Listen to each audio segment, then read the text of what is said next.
lang. Live ko na ha.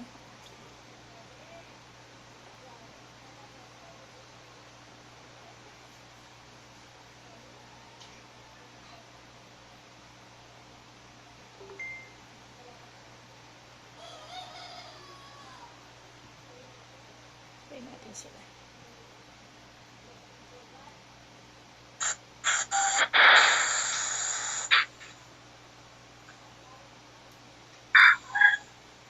Saan kaya ito nakakonect?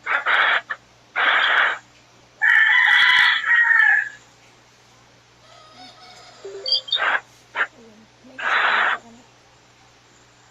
Sila Ate Rose, yung isa.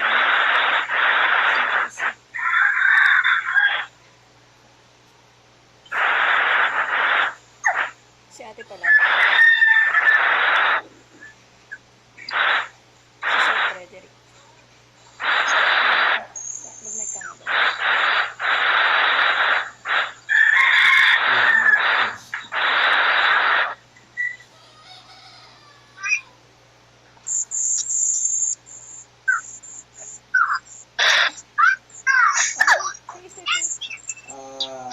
Muli po, magandang umaga sa bawat isa sa atin, lalo na sa Panginoon. Tayo po ngayon ay mag-live stream through preaching. Hinihingi ko po ang pakikisa ng bawat isa ng mga kapatiran sa Pathion Driven Church. Kung meron pong mga ginagawa yung iba, kung maaari po ay pakiiwanan nyo na muna. At ngayon po tayo ay sasamba sa ating Panginoong Diyos. Bagamat hindi tayo nagkakasakasama ay nasa kanya-kanya man tayong tahanan, ngunit meron tayong isang espiritu at isang layunin upang saan man tayo naroon ay masamba natin ang ating Panginoong Diyos. Kaya sa umagang ito, hinihingi ko ang inyong presensya, ang inyong atensyon, at bigyan po natin ng mga seryosong sandali ang ating pagsamba ngayon. Bago tayo tutungo sa pakikinig ng ating mapakinggang mensahe ng salita ng Diyos, aawit muna tayo ng isang awitin na nagpapahayag sa kabutihan ng Diyos at sa kanyang kapangyarihan sa umagang ito. Sige po, aawit tayo, sabayan niyo ako kung saan man kayo naroroon.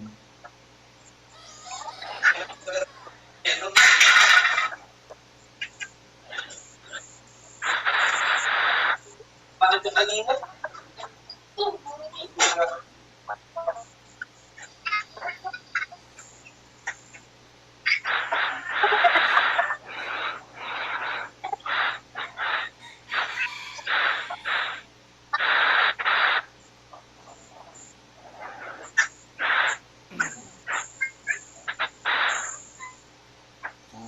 lang po. Hallelujah, purihin ka, Panginoon. At sa umagang ito ay ikaw ang sinasamba at pinapasalamatan sapagkat sa umagang ito ikaw ang karapat-dapat na alayan namin ng pagpupuri, ng pagsamba dahil ikaw ang aming Panginoon, ikaw ang aming Diyos, tagapagligtas ng aming buhay. Purihin ka at nawa sa mga sandaling ito, malugod ka sa aming mga buhay at narito ang aming buhay hayag sa iyong harapan. Humihingi kami ng kapatawaran, Panginoon, at paglilinis ng anumang karumihan sa aming buhay sapagkat nais namin na sumampa sa iyo sa umagang ito sa Espiritu at katotohanan ng may malinis na puso at may mapayapang buhay. Sa umagang ito, Panginoon, ikaw lamang aming pinaparangalan at niluluwalhati. Pagpalaan mo kami lahat, Panginoon. Ito ang aming panalangin sa pangalan ng ating Panginoon Jesucristo. Ang lahat ay magsabi ng Amen. Tunay, Panginoon, nakakita ka sa buhay na. Purihin ka, Panginoon. Purihin ka, Diyos. Hallelujah. Mapagpala ka sa umagang ito, Panginoon, sa iyong bayan na sumasamba sa anumang kapamaraanan, magkahiwalay man kami ng lugar. Ngunit sa amin, Panginoon, ng Espiritu Santo, maranasan namin ang kasaganaan ng presensya, Panginoon. At ang lahat ng ito ay gagawin namin dahil mahal ka namin, Panginoon. Sinasamba ka namin, dinadakilaan namin, pinaglilingkuran ka namin, minamahal ka namin, Panginoon. Salamat po sa kabila ng crisis na ito, ng kalamidad na ito, ng COVID-19 na ito, Panginoon. Hindi pwedeng hadlangan ng iyong bayan sa pagsamba sa iyo, Panginoon. Sa pagpupuri sa iyo, Panginoon, sapagkat ikaw ang Diyos. Na kahit saan naroon kami, ay naroon ka din upang masamba ka namin sa Espiritu at katotohanan.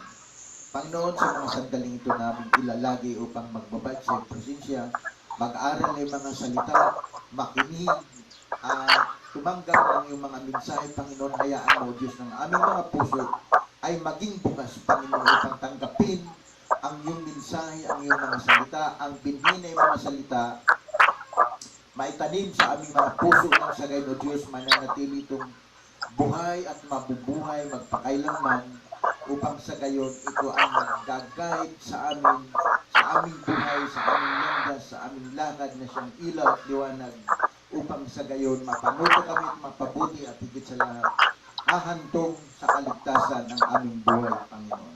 Kaya salamat po sa pag-ibig mo sa umagang ito sa iyong aming papuring sampa at parangal sa pangalan ng ating Panginoon Kristo, ang lahat ay magsabi ng Amen. Palakpakan natin ang Panginoon. Hallelujah. Okay po, nais ko pong samahan niyo ako sa pagbubukas sa aklat ng Henesis sa Lumang Tipan. Sige po. Aklat ng Henesis, kabanata 45. 45, talatang 7. Genesis chapter 45, verse 7. Kung nakita nyo na po, samahan nyo ako sa pagbabasa sa aming kinaroroonan ngayon. Ang sabi rito sa wikang Tagalog, pinauna ako rito ng Diyos upang huwag malipol ang ating lahi. Dinala niya ako rito upang manatili o upang marami ang maligtas. Ulitin ko, pinauna ako rito ng Diyos upang huwag malipol ang ating lahi. Dinala niya ako rito upang marami ang maligtas. Panginoon, hayaan mo, Lord God, na makatanggap kami ng masaganang kaunawaan sa iyong mga salita, sapagkat ito ay para sa kapakinabangan namin, Panginoon. Purihin ka sa pangalan ng Panginoon Jesus. Amen. Mga kapatid, sa panahon natin ngayon, na nasa COVID crisis tayo,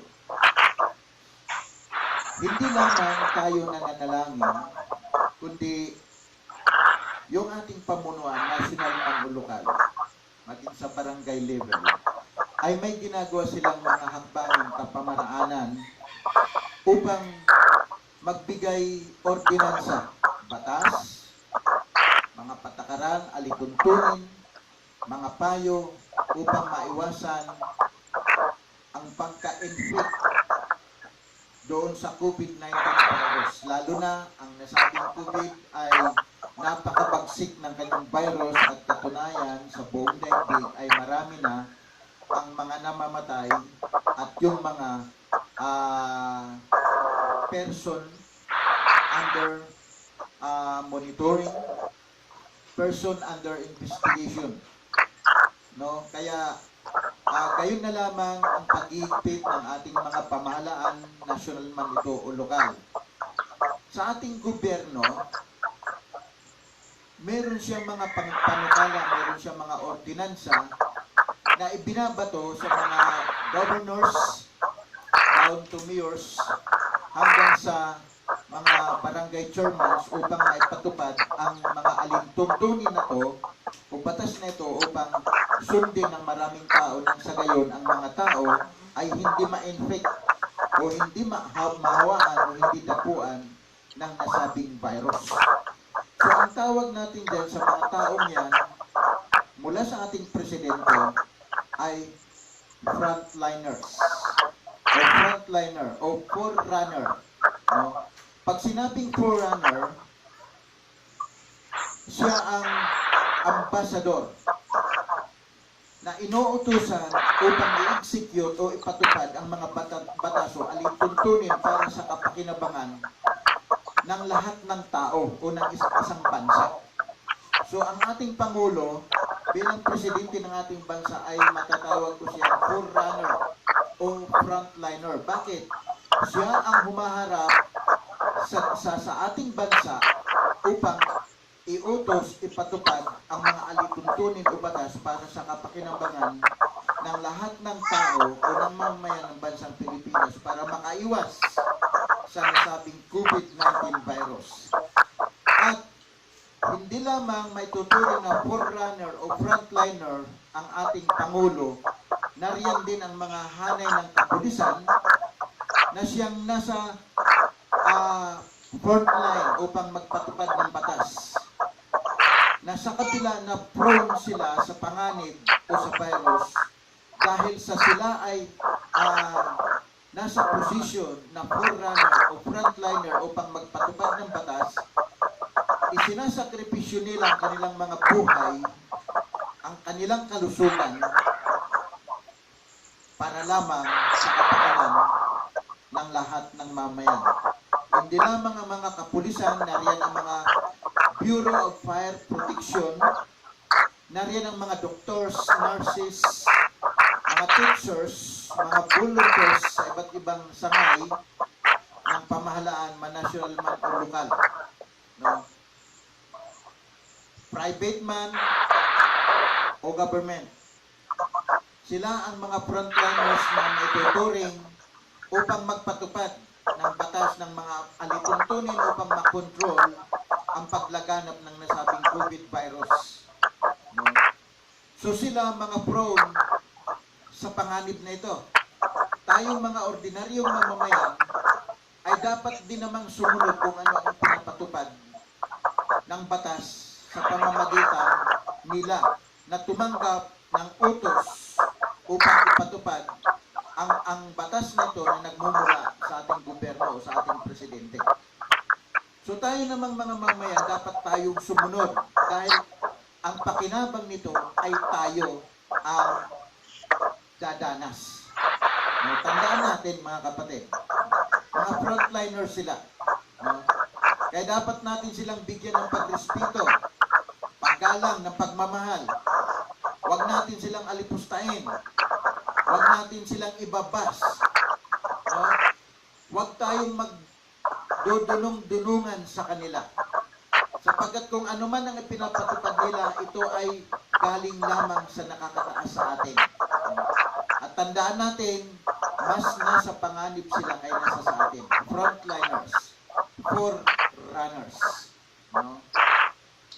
At mga kapatid, hindi lamang sa ganitong sitwasyon o kalagayan, literally, na mayroong may tuturing ng frontliners o forerunners sa ating bansa. Sa Biblia, mayroon din tayong mababasa o makikita na may tuturing ng mga frontliners at forerunners.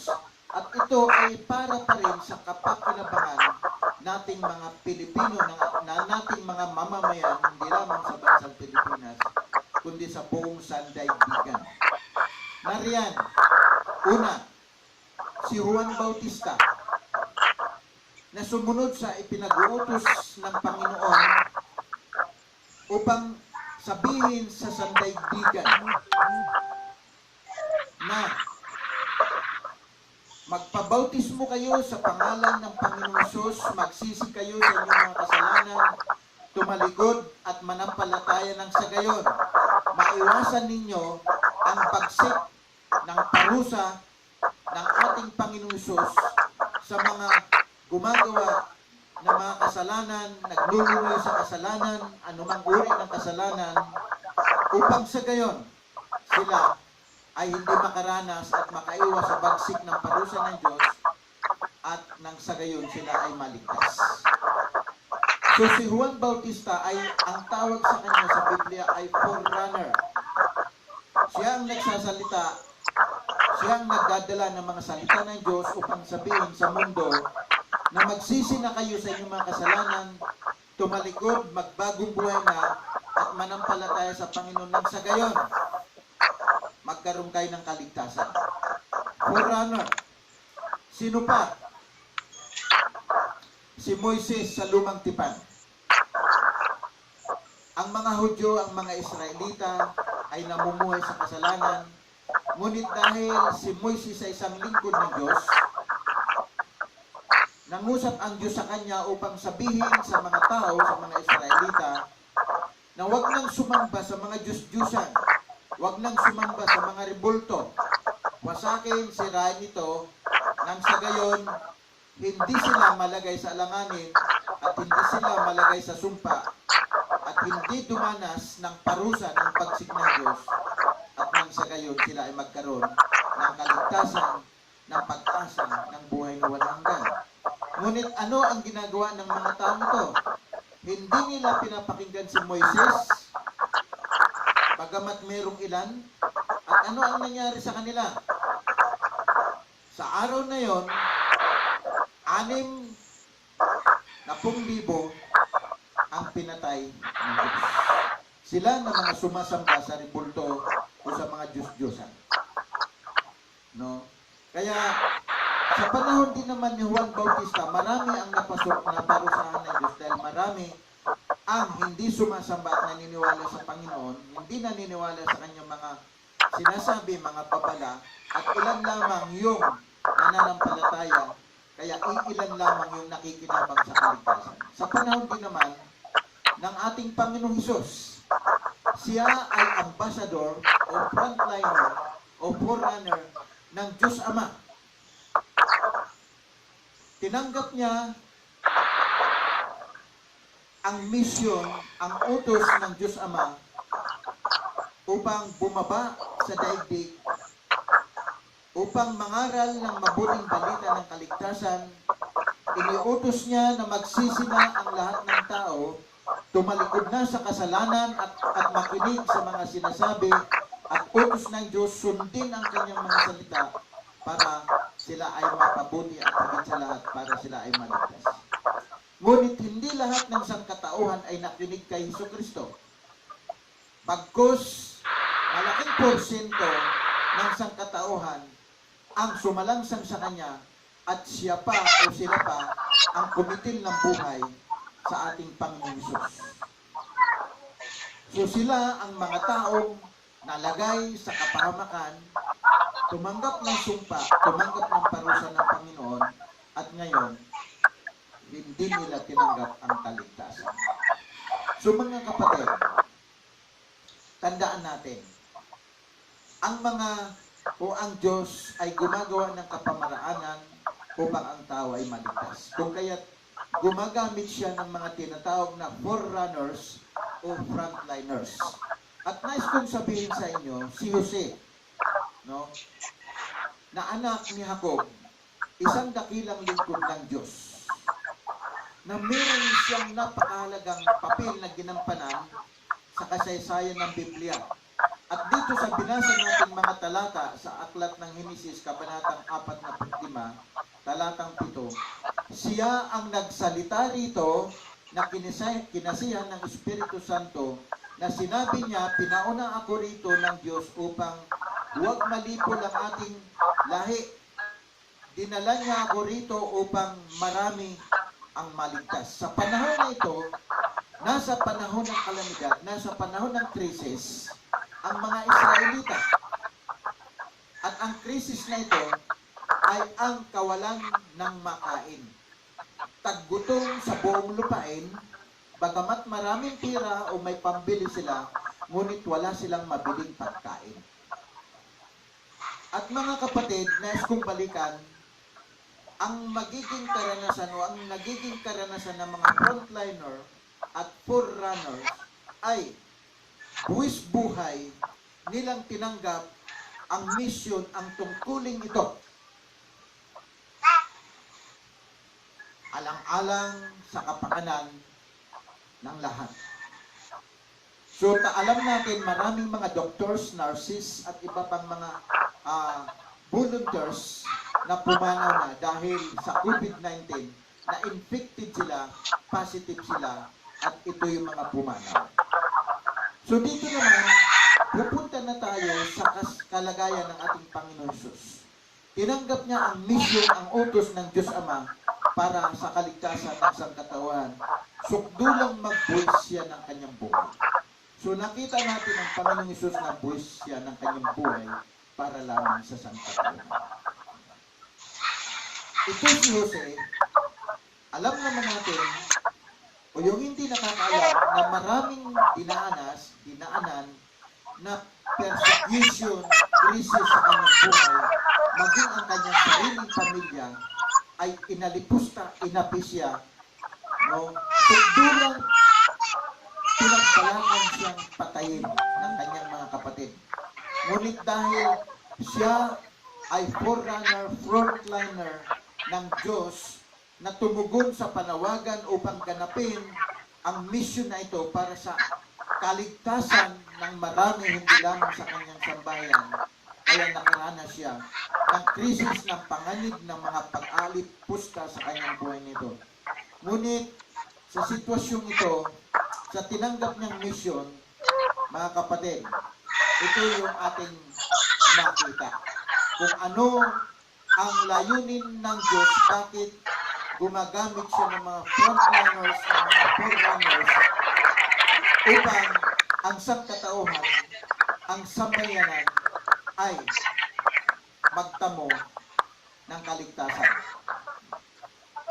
So ang Diyos ay naghahanda. He prepared the forerunner and the frontliner. At ito yung mga example na binanggit ko kanina, si Jose, si John the Baptist, ang mga apostol, ang mga early believers, mga early church, no? At sa kapanahon na natin ngayon, literally, ang ating presidente, ang ating mga governors, mayors, mga barangay captains, ginagamit po yan ng ating Panginoon upang ang panukala, ang batas, ang alituntunin ay maituro sa tao nang sagay makapag-ingat upang maligtas. Naghahanda ang Panginoon Diyos bago mangyari ang mga bagay na kinakatakutan ng sandaigdigan ng mga tao. Inihanda, tulad na lamang sa panahon natin ngayon, bago pa nangyari ang COVID-19 calamity, meron na siyang inihahanda na mga tao upang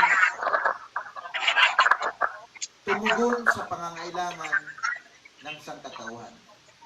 Mga kapatid, nariyan ang iba't ibang ginagawa ng ating mga pamunuan, mga relief goods, kung anong mga pangangailangan ang ginagawa, matugunan lamang, makatulong sa pangangailangan ng sangkatauhan. Ang nakakalungkot dito, ang mga tao, hindi sila o wala silang ginagawang paghahanda sa anumang darating na krisis o kalamidad sa kanilang buhay sa darating na mga panahon. No? Sa kawalan nila ng paghahanda,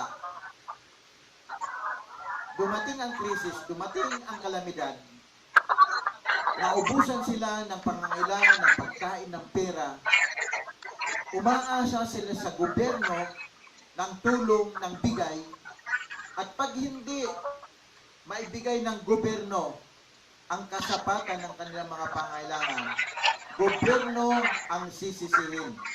Gobyerno ang pagagalitan, gobyerno ang aalipustahin, ibabas nila lahat ng anumang pamunuan, malokal man o manasyonal man. Maging ang mga frontliners, Kinakagalitan nila, sinasalangsang nila, hindi sinusunod, tinuturuan pa sa mga dapat gawin. Gayong itong mga frontliners, binigyan ito ng Panginoon ng wisdom, ng knowledge,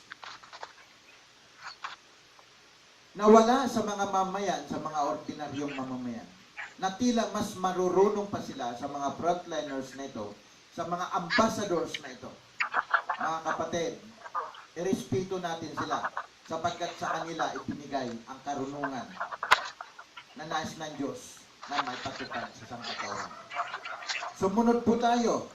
No? Binibigyan, pinagpapala ng Diyos ang mga frontliners na ito. Pinagpapala, tandaan natin, pinagpapala. Sukdulang magbuhay sila ng kanilang buhay. Maging instrumento lamang sila ng Diyos para sa kaligtasan, para sa kapakinabangan ng lahat. May mga inihanda na siya. Sino ang mga naghahanda? Yung mga reliable persons, yung mga reliable government employees, mga reliable persons of God. Inihahanda na yan ng Diyos. No? Kaya wag natin silang pagalitan, masiyahan tayo at magpasalamat tayo kung ano ang meron. Ngayon, doon sa mga taong walang paghahanda sa darating na krisis, sa darating na panahon, kayo ang mga taong hindi pagpapalaan ng Diyos. Kayo ang mga taong walang kahihinatnan sa buhay, kundi magiging miserable pa rin. Tandaan ninyo yan. Hindi kayo pagpapalain ng Diyos. So, ang pagpapalain lang ng Diyos, yung mga nagpapasakop sa pamunuan at nagpapasalamat kahit sa mga mumunting bagay o mga mumunting pagpapala. Sinisino, pinagkakasya. God prepares the coming storm and the coming season. Mga kapatid, tandaan natin yan. May inihahanda na. Yung mga taong yan, na mga frontliners at mga forerunners, inihahanda na ng Diyos yan. Katulad ni Jose, inihanda si Jose upang maging instrumento sa ikabubuhay ng mga Israelita, ng kanyang angkan, maging ang bansang Ehipto upang sa gayon maluwalhati ang Diyos. Kaya si Jose, isang dakilang lingkod ng Diyos sa kanyang kapanahunan, na nagpagamit upang tanggapin ang mission, ang utos ng Diyos, upang pagdating ng taggutom sa bansang Israel, sa bansang Ehipto, may maging instrumento ang Diyos upang ang biyaya niya ay dumaloy. Una sa kanyang mga anak, sa kanyang mga lingkod, sa kanyang bayan, at kasama na rito ang mga unbeliever, ang mga wicked people. Ganun kabuti ang Diyos. So tandaan natin mga kapatid, may mga biyaya na dadaloy sa atin sapagkat may mga tao siyang inihanda upang maging instrumento niya para maging daluyan ng pagpapala, ng kaligtasan, ng kagalingan sa atin. Then ano pa? God preserved. The main purpose and objective of the forerunners and the frontliners o frontliners is the preservation. Ano yung preservation? Ano yung mapanatili? No? Na inihanda ng Diyos upang mapanatili ang mga pangangailangan ng tao na maibigay sa panahon ng kalamidad o krisis. So hindi po tayo pababayaan ng Diyos lalo ng kanyang mga anak. Wag lang po tayong makasarili, wag lang po tayong maging ambitious. Wag nating sayangin ang mga biyayang pagpapala. Ipanalangin natin ang mga frontliners, mga forerunners, upang higit silang kaawaan ng pagpapala ng Diyos, upang higit silang maging daloy ng pagpapala pagpapala. Main objective ng mga forerunners at frontliners, maging instrumento sila upang maging daloy ng mga pagpapala. Magkaroon tayo ng seguridad, ng kaligtasan, Instrumento sila ng Diyos upang mag-control sa mga violent activities, mga violent reaksyon ng mga taong matitigas ang ulo. Maranasan at mapanatili ang kapayapaan at kaayusan ng ating bansa. Ito yung mga frontliners na nagpapatupad kung ano ang pinag-uutos ng pamahalaan, at ang pamahalaan, Diyos din naman ang nag-uutos at nagbibigay sa kanila ng mga alituntunin ng batas upang may patupad sa sangkatauhan nang sa gayon mapabuti at mapaayos ang sangkatauhan. Kaya tayo, wala tayong ibang dapat gawin, kundi makinig din naman tayo sa salita ng Diyos, lalo na sa ipinapangaral ngayon. Ang batas ng bawat bansa, ang ipinapatupad ng sangkatauhan ng lahat ng mga leaders, yan ay kinuha lamang sa Biblia na siyang salita ng Diyos. At lahat ng batas ng yan ay nagmumula sa batas ng Diyos. Kaya dapat naman tayong makinig, hindi lamang sa mga pamunuan at sa mga leaders natin, makinig din tayo sa Diyos, sa ating Panginoon. Dahil siya ang may takda o may akda, may ika ng mga batas na ito na pinapatupad sa bawat bansa para sa ikabubuti ng sangkatauhan. He preserve, pinapanatili niya, at alam niyo ba, ang salitang preserve, na ang meaning ay restoration, nire-restore niya ng higit pa sa dati. So tayo, dapat lalo tayong magpakabuti-buti, lalo tayong magpakatuwid-tuwid, lalo tayong magpakabanal-banal, lalo tayong maging masunurin sa panahon ngayon. Dahil pag hindi natin ito ginawa, hindi natin pinapaunlad ang ating pagiging masunurin, ang ating pagiging makadiyos, ang ating pagiging mabait, tandaan natin, lalong iigting ang kasamaan sa paglipas pa o sa pagdating pa ng maraming panahon. Tandaan natin, tayo rin ang makakaranas diyan sapagkat tayo ang narito sa daigdig. So dapat, paunlarin natin ang ating pananampalataya, ang ating pagiging mabait, ang ating pagiging masunurin sa batas ng tao at higit sa lahat sa batas ng Diyos. Lalo nating paunlarin at paigtingin ang ating pananampalataya, ang ating pagiging mabuting mamamayan.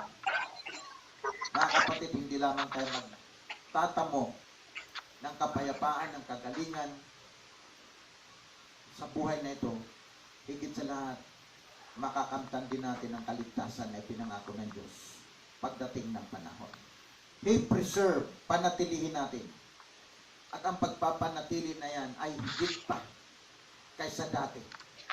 Kung naging mabuting tao, lalo pa nating paigtingin ang pagiging mabuting tao natin. Kung tayo ay makadiyos, lalo pa nating paigtingin ang pagiging makadiyos natin.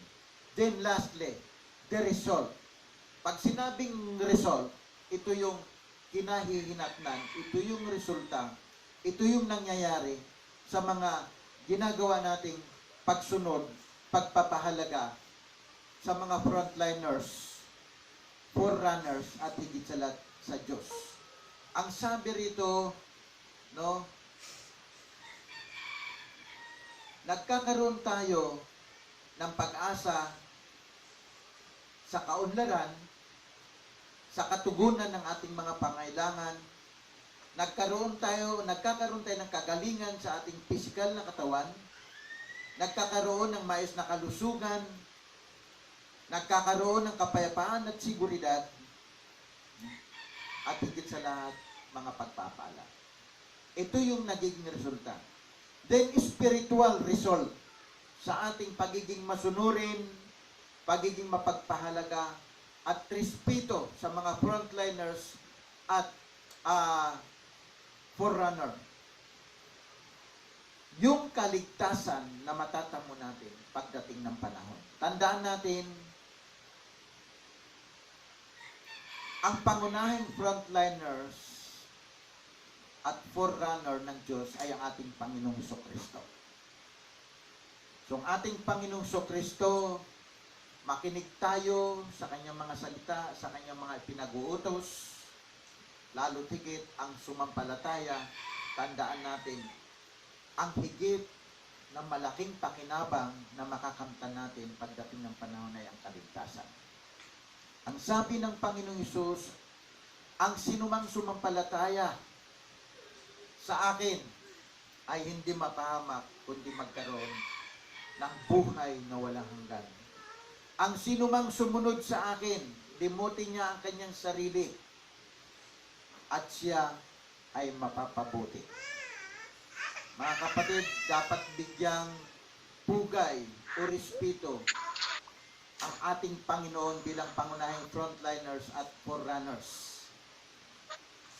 Pangalawa, ang ating mga frontliners at forerunners dito sa kalupaan. Ang mga pulis, bombero, nurses, doctors, teachers, president, governors, mayors, barangays, at iba't ibang mga hanay, mga samahan na nagiging frontliners. Nariyan ang mga garbage collectors para lamang ma-maintain ang kalinisan ng ating kapaligiran. Kahit nasa lockdown tayo, nangungulikta sila ng basura, irespeto natin sila at hindi lamang irespeto, ipanalangin natin sila na maging ligtas sa COVID-19 virus. Marang mga barangay tanod, mga delivery boys, mga sales lady, mga salesmen, para lamang may mabili sa mga groceries and supermarkets. Tayo, nag-brace, nagtalagan ng kanilang buhay sa panganib ng virus ng COVID. Mga janitors, mga gasoline boys, mga messengers, at marami pa rin.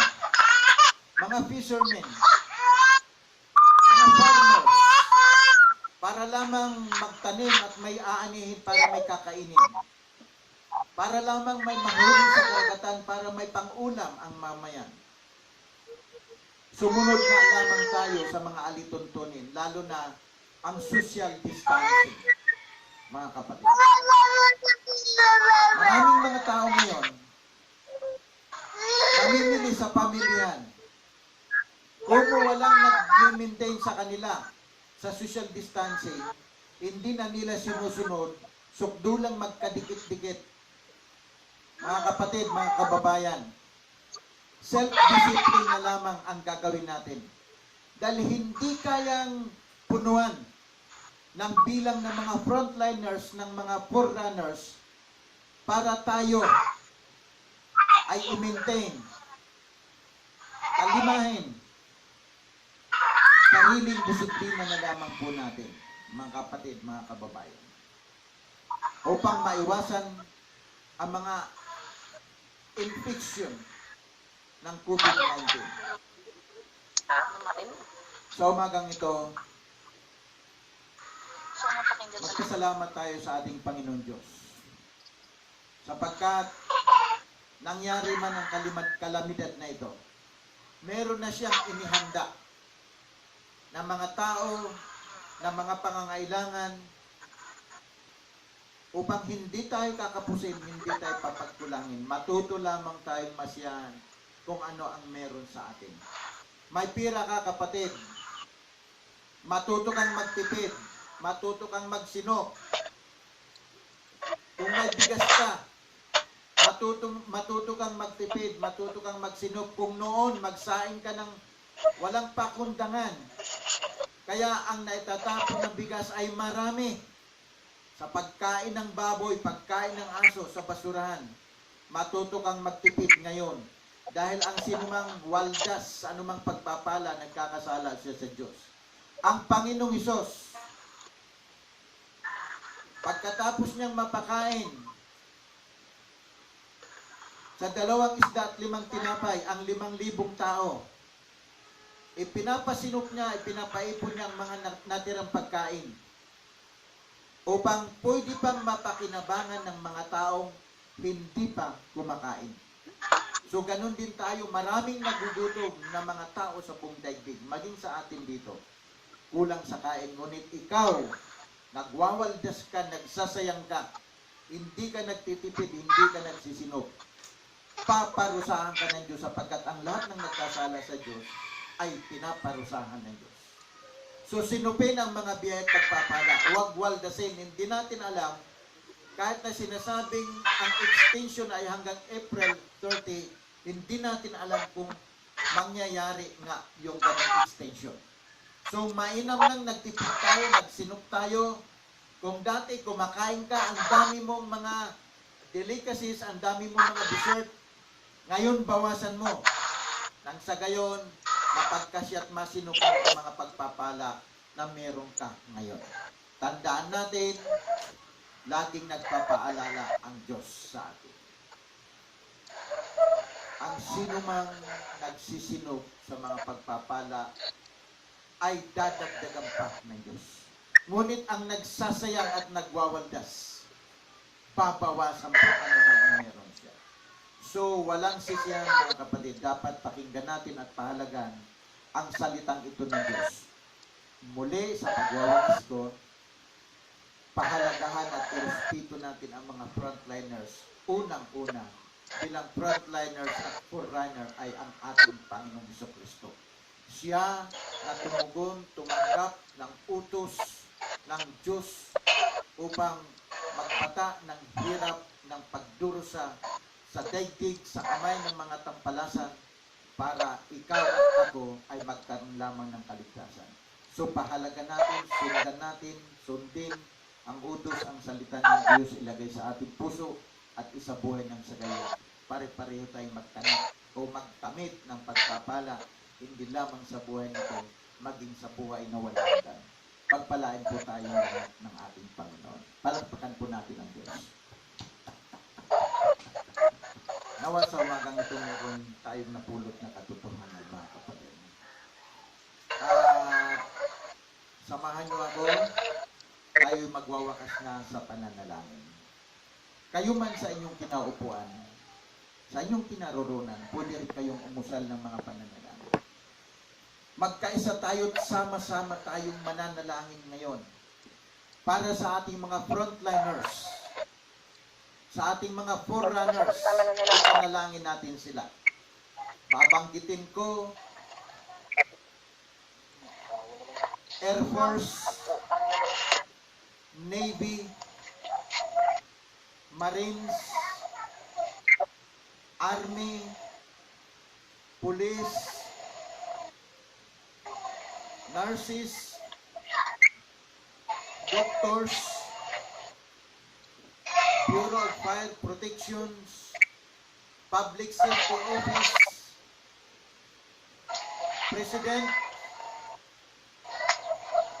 Vice President, Senators, Congressmen, Cabinet Members,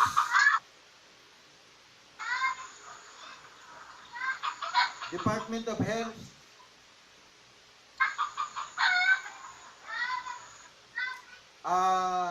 private and government installations, mga samahan,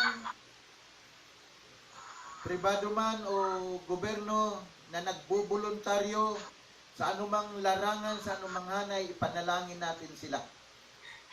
Maging ang mga pastors, ipanalangin po natin sila. Idulog natin sila sa Diyos, manikluhod tayo sa ating Panginoon, manalangin, humingi ng tawad, mangako sa Diyos na paigtingin pa natin ang ating pananampalataya, ang ating pagiging matuwid, ang ating mapagmahal sa kapwa, ang ating mapagmahal sa Diyos, ang ating pagiging mapagmahal sa kapayapaan at pagiging masunurin sa batas at masunurin sa Diyos, Ipanalangin natin, papaigtingin pa natin sapagkat ito ang meaning ng restoration. Manalangin po tayo. Diyos na makapangyarihan, aming banal sa langit. Sa pangalan mo, aming Panginoon Jesus na siyang pangunahing forerunner, frontliner, na nagbuwis ng buhay para sa kaligtasan ng sangkatauhan. Panginoon, nagpapasalamat po kami sa buhay namin ito sapagkat mayroong Diyos na nagmamalasakit, mayroong Diyos na nagmamahal, mayroong Diyos na kumakalima, mayroong Diyos na nagliligtas. Salamat, Amang Banal sa langit, sapagkat sa anumang mga pangyayari at mangyayari pa, gumagawa ka na ng mga kapamaraanan in advance na kung darating ang kalamidad, krisis, meron ka ng paunang inihanda, inutusan ng mga tao na mga bagay-bagay upang maging katugunan sa pangangailangan namin sa panahon ng kalamidad. Salamat po sa buhay mo, Panginoon Jesus, na ibinuhis mo ang iyong buhay, nagbata ng hirap, bilang first frontliner upang kami ay magtamo ng kaligtasan. Panginoon, salamat ang mga taong ginamit mo upang maging daluyan ng iyong mga pagpapala, ng iyong mga palatuntunan, na yung mga batas, na yung mga alituntunin, na ibinababa sa amin upang ipatupad at sundin namin para sa ikabubuti namin. Panginoon, pagpalain mo sila. Philippine Air Force, Philippine Marines, Philippine Navy, Philippine Army, Philippine National Police, Bureau of Fire Protection, doctors and nurses, midwife, iba't ibang uri ng volunteers, Panginoon, national man o private. Mababa man o mataas, na pagtatrabaho bilang voluntaryo, bilang frontliners o forerunners, Panginoon. Ingatan mo sila. Bagamat marami na ang pumanaw sa kanila, dahil sa kanilang pagmamahal sa tungkulin at trabaho para sa kapakanan ng bayan. Pagpalain mo ang kanilang mga mahal sa buhay na naiwan. Pagpalain mo ang ibang uri ng mga frontliners at forerunners. Bigyan mo sila ng tibay at tatag ng kalusugan ng katawan. Matibay na immune system, Panginoon. Karunungan, biyayaan mo sila upang magawa nila ang mga bagay na nais mo pang ipagawa sa kanila para maging daluyan ng pagpapala at kaligtasan ng kapayapaan sa mga tao. Maging ang kanilang mga pamilya na hindi na nila nadalaw at nauwian, Panginoon. Dahil sa pag-iingat nila, baka mahawa ang kanilang pamilya, O Diyos. Pagpalain mo sila. Alam namin na lipos ng kalungkutan at pangungulila ang mga frontliners na ito. Ikaw ang aming kaaliwan, O Diyos. Punuin mo sila ng iyong kaaliwan, ng iyong kapayapaan, Panginoon. Hallelujah. Maging yung kanilang mga mahal sa buhay, O Diyos, huwag mo pong papabayaan. Ano man ang mga pangangailangan, ikaw ang Diyos na pinagmumulan ng mga pagpapala. Huwag mo po silang pababayaan. Maging ang mga frontliners namin. Salamat po, Diyos, at nawa ang bawat mamamayan, hindi lamang sa bansang Pilipinas, kundi sa buong sandaigdigan ay dapat maging submissive, Panginoon, at obedient, Panginoon. Sa mga pamunuan, sa mga batas, yamang kami rin naman ang makikinabang at magbibinipisyo dito, Panginoon. Salamat po ng marami. Idinadalangin namin ang bayang pinili mo, Diyos, ang bansang Israel. Iligtas mo sila sa kalamidad na ito, sa COVID-19 virus. At iligtas mo rin sila at ingatan sa paniniil ng mga bansang nakapaligid sa kanila na nais silang wasakin at sirain. Pagpalain mo ang bansang Israel. Maging ang bawat bansa sa daigdig. Iligtas mo rin sila, O Diyos, sa pananalasa ng COVID-19 virus, Panginoon. Lord, ang namamagitan, Panginoon, na hidwaan ng Amerika at ng bansang China. Mamagitan ka nawa rito, Panginoon, upang sa kayo, Diyos, hindi magkaroon ng dispute o ng digmaan, Panginoon, dahil madadamay ang sandaigdigan. Hallelujah. Panalangin namin, Panginoon, sa makapangyarihang pangalan mo, Jesus. Wakasan mo na, Panginoon, ang COVID-19 virus upang makapamuhay na ang sangkatauhan ng malaya, makapaghanap buhay na, makapagtrabaho na, at magkaroon na, Panginoon, ng muling panambahan ng sama-sama sa isang lugar ang iyong mga anak, ang bawat Christian churches, ang bawat religious people, Panginoon. Sapagkat sabi mo, Panginoon, sa aklat ng mga awit 84, chapter 10 o verse 10, na katulad ko, kinasasapitan ko na ang pumunta, ang mamalagi sa iyong tahanan, na kasamang sumasamba ang iyong mga anak, ang mga kapatid, kaysa mamalagi sa 1,000 araw sa ibang lugar. Hallelujah. Panginoon, hindi man namin napunta ang mga kapatiran namin, O Diyos. Pinapanalangin namin sila na nasa maayos at ligtas nawa silang kalagayan at buhay. Na mayroong katugunan sa kanilang mga pangaran sa pang-araw-araw. Maging ang bagong silang na iglesia mo, ang Passion Tribune Church, Panginoon. Napaka-infant pa niya, Panginoon. Ngunit ang dalangin ko, ang iyong gabay, ang iyong pag-aruga, ang siyang sumagana sa kanya, Panginoon.